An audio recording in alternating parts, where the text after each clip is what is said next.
चलिए, ओपी चौधरी के इस बयान पर हमारे साथ बात करने के लिए, हम उस पर ज्यादा जानकारी के लिए हमारे संवाददाता रायपुर से नितिन मिश्रा जुड़ चुके हैं।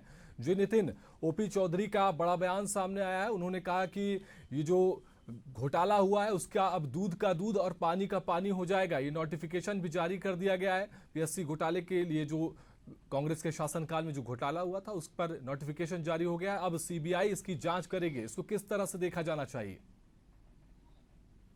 बिल्कुल, देखिए, बीजेपी ने अपने घोषणा पत्र में वादा किया था कि जो पीएससी घोटाला हुआ है उसकी सीबीआई जांच कराई जाएगी। तो अब एक मोदी की गारंटी पूरी होती हुई दिखाई दे रही है। अब सीबीआई आएगी छत्तीसगढ़, और पीएससी और जो बीरनपुर हत्याकांड था जिसने खूब सुर्खियां बटोरी थी और ये राजनीतिक मामला बना था, और बीजेपी को बड़ी जीत इन दोनों मुद्दों के कारण मिली थी।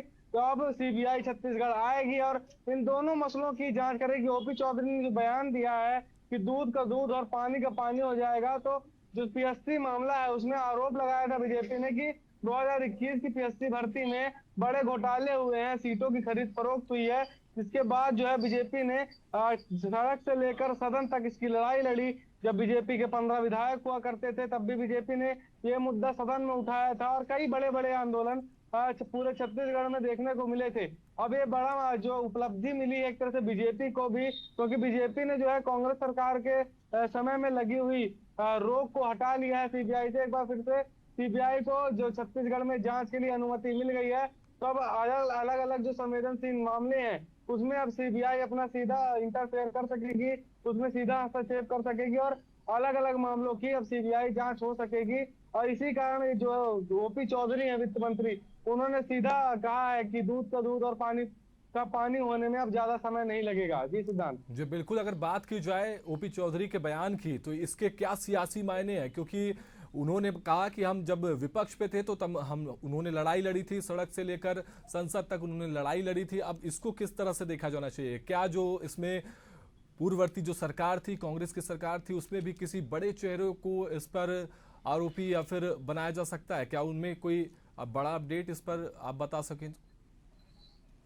बिल्कुल, देखिए, मैं आपको बता दूं कि जो कांग्रेस है वो शुरू से ही नकारती आई है इस बात को कि उनके शासनकाल में किसी प्रकार का घोटाला हुआ हो। पीएससी घोटाले की चर्चा कर लें या फिर अन्य घोटालों की चर्चा कर लें, क्योंकि पिछली सरकार में कई घोटालों के आरोप तो लगाए ही गए थे, लेकिन ये पीएससी घोटाला सबसे चर्चित घोटाला था, जिसमें ये आरोप लगाए गए थे कि सीट की खरीद फरोख्त की जा रही है। लेकिन आपको बता दूं कि कांग्रेस मानने को तैयार नहीं है कि उनके शासनकाल में किसी प्रकार का घोटाला हुआ है। जो नेताओं के बयान भी सामने आ रहे हैं, तो नेताओं का ये कहना है कि सीबीआई को बुला रहे हैं तो सीबीआई की जांच भी करा ले, लेकिन कुछ सामने निकल कर नहीं आने वाला। लेकिन दूसरी तरफ आप बता दूं, जो तत्कालीन अध्यक्ष रहे हैं पीएससी के टामन सिंह सोनवानी, उनके खिलाफ जो है पीएससी घोटाला मामले में एफआईआर दर्ज हुई है ईओडब्ल्यू में, लेकिन वो लंबे समय से अस्पताल में भर्ती है। और इसको लेकर भी सियासत देखने को मिल रही है। जो बीजेपी के नेता हैं वो लगातार ट्वीट कर रहे हैं कि जो कार्रवाई से बचने के लिए टामन सिंह सोनवानी अस्पताल में इलाज कराने पहुंचे, तो